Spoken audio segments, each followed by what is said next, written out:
beautiful, welcome back. My name is Bettina. If you aren't around here, in today's video I am here to bring you my next update, my overdue update on my penless eyeshadows that I am currently working on. This will be, I think, my second update for the year. So I do have two sneaky little pans to show you, so if you want to see what those are and how I'm doing on the rest of my shadows, then stay tuned. But before we get into the video, if you aren't around here and you love watching project painting related content or any other beauty related content, make sure you subscribe down below, and let's jump on into the update. So I am doing like really well with some, because obviously, as I sneak peeked, there are two new pans, but the rest of the shadows, oh my god, I am doing so poorly with. So let's get into it. I'm actually really ashamed to say that there are 3 palettes that I haven't touched since the last update. That's kind of embarrassing. I've got like 2 pans that I've just like gone hard on, and then the rest I just haven't even touched. So we really need to sort our shit out with the other 3.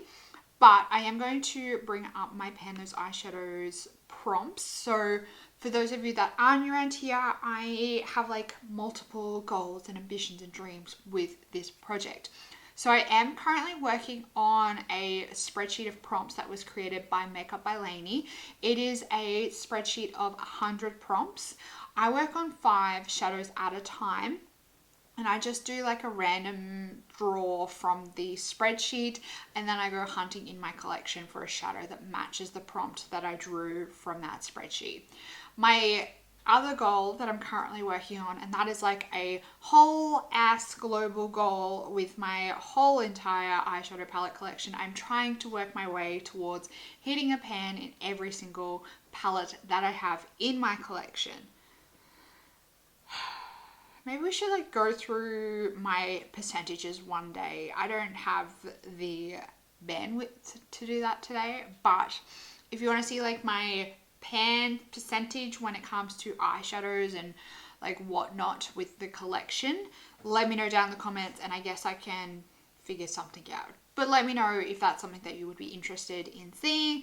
We can go through like how many eyeshadow palettes I have in my collection, how many eyeshadow pans are in all of those palettes, and then go through like the percentages of everything. Let's start off with this one, because this is very embarrassing.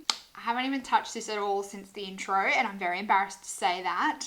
So we're gonna quickly run through this one. Rotated in the color Kiwi Fruit? No, not that one. I rotated in the eyeshadow Kiwi Fruit from Sydney Grace. It is this like khaki matte green. Rotated it in to match the prompt of a shadow that starts with the letter K. Haven't touched it last month, didn't touch it the month before, or the month before that. Since the intro, hasn't been touched. Moving on. The next one is my Cleona shadow. I rotated this one in to match the prompt of a multi-chrome. And again, I'm also really embarrassed to say, I haven't touched this one either. She's sitting down the bottom here. It does have a dip, like the dip is showing from the last update, but I haven't made any change or progress on that since. It is still exactly the same because I haven't touched it at all. Haven't used it. Not to say that it's a horrible, ugly shadow. I just haven't been reaching for it. So another one. God, this could potentially be the most embarrassing update I've ever done for Penless eyeshadows. I don't think I've ever had 3 shadows in this project that I haven't touched. Then we rotated this palette in last month. Now we rotated this one in last month. This one was rotated in for the prompt of reminds you of spring. Now I feel like I got a really bad roll on this one. There's like a prompt for each season. So there's remind you of summer. It says fall. We call it It says fall on the spreadsheet, but we call it autumn in Australia, winter and spring. Out of all of those options, I chose spring, which is like the exact opposite of the season that we are currently in Australia. we're coming out of summer, moving into autumn in Australia. It's like the exact opposite of the season that I'm currently in. So makes it a little bit difficult, in my opinion, to wear this a lot, because it's kind of, you know, we're moving into like more cooler, like more moody kind of weather, and I rotate in like a bright lime green shimmer. So I rotated in this color here. This is the color Elf Wish from the Odin's Eye Merry Christmas palette. I just rotated this one in because it's like bright, fun, colorful eyeshadow. It is like a multi-chrome, like duochrome kind of shadow. I feel like in spring, a lot of the flowers, they have like dimensional colors and whatnot. A lot of things are green in spring. Everything is springing, so that's why I rotated this one in, and I haven't touched it either. Although it is quite depressing and sad on the front of these three shadows, we're literally, again, absolutely zero progress. Moving into both of these palettes, I have hit pan. We're polar opposites today. So we'll start off with the Juvia's Place shadow, because I feel like at the last update, we were the closest to hitting pan on this shadow. So I rotated this one in to match the prompt of a indie shadow. So this is the Nubian by Juvia's Place eyeshadow palette, and I did manage to hit pan on that matte shadow that I was working on. This palette doesn't have any names, so I've literally named it in my spreadsheet, top row, third from the left. So it's this one here. You can see that pan there. It's actually quite a decent sized pan. I've been using this one quite a lot. It was a really great like transition shade. I could pile it up like on the outer corner and add a little bit of a deeper color to add some more depth and dimension. It also paired really well with the Glaminatrix shadow, because I feel like with the brown and the purple from the Glaminatrix shadow, it made it this like beautiful kind of mauve color, and then it paired really well with my shade that I hit pan on in my project Level Up. So it kind of they all worked really well together. In terms of usage, so last month I was sitting at 28 uses on this shadow.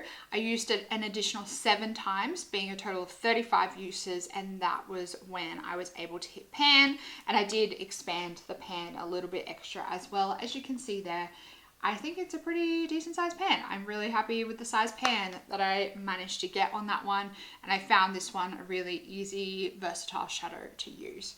And as I said, I paired it quite a lot with my Glaminatrix Rich Romance palette. From this palette, I rotated in the color Cherish.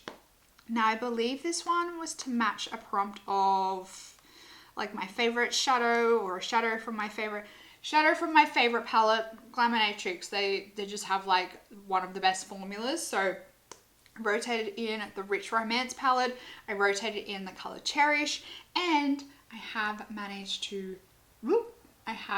pan on that one. There's a nice little pan on the middle there. These pans in this palette are quite small, and they're actually not that deep, so I actually did find it quite easy to hit pan on it. I was really surprised when I did hit pan. I thought that I would have this shadow in the project for at least maybe like another month and a half, just because it was a matte shadow, it was a purple. I thought that I would just be using it for a lot longer before I hit pan, but the pans are quite small, so I managed to hit pan. Last month I was sitting at 4 uses on this one. I've used it another 11 times, being a total of 15 uses, and we have a nice little pan in the center there. So as I said, I was pairing this a lot with the shadow from the Juvia's Place palette, and I feel like it turned it almost like a nice mauve color, like a purpley mauve color, and it was, loved it. Loved using it. Love the formula. It was really easy to work with, and I'm really glad to see some love on this palette, because this is one of my favorite palettes that I have in my collection. Between this and the Barely Basics, the Rich Romance, the Barely Basics, and the Nearly Natural, they're some of my top favorite palettes in my entire collection, and they're all from the same brand. That's my update. I do need to roll 2 new prompts to grab some new shadows out. I have 2 more off the list. we're working through them. I don't know exactly. I think I'm sitting around maybe the 70 prompts left mark. So we're probably going to be in this project for maybe another 2 to 3 years if I'm going to continue with this spreadsheet. I have my Pan Those Eyeshadows prompts up here. The dark one's already grayed out. So let's see 2 new prompts. Let's see the first one. So we have a yellow shadow shimmer. Oh God, could I get any more unlucky? And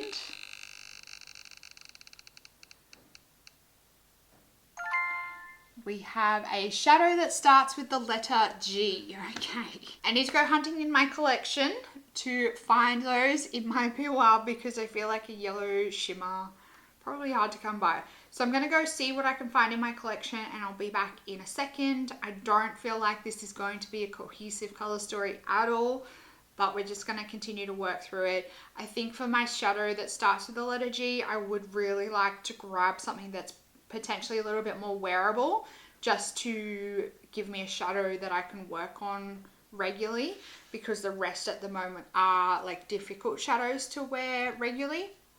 So wish me luck and I'll be back in a jiffy. I am back and this is my new color story. It is not the most cohesive, but let's run through what I have on my hand here.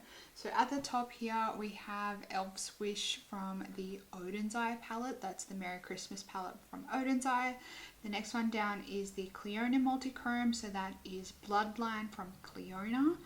Then we have this matte green in the middle, that is the Sydney Grace Kiwi Fruit shadow, and then we have our 2 new shadows. So the next one down is from the Glamonatrix Cosmetics Pretty in Pastels palette, and I grabbed for the color Magical. Now I did have a few options that I grabbed out for the prompt of a yellow shimmer shadow.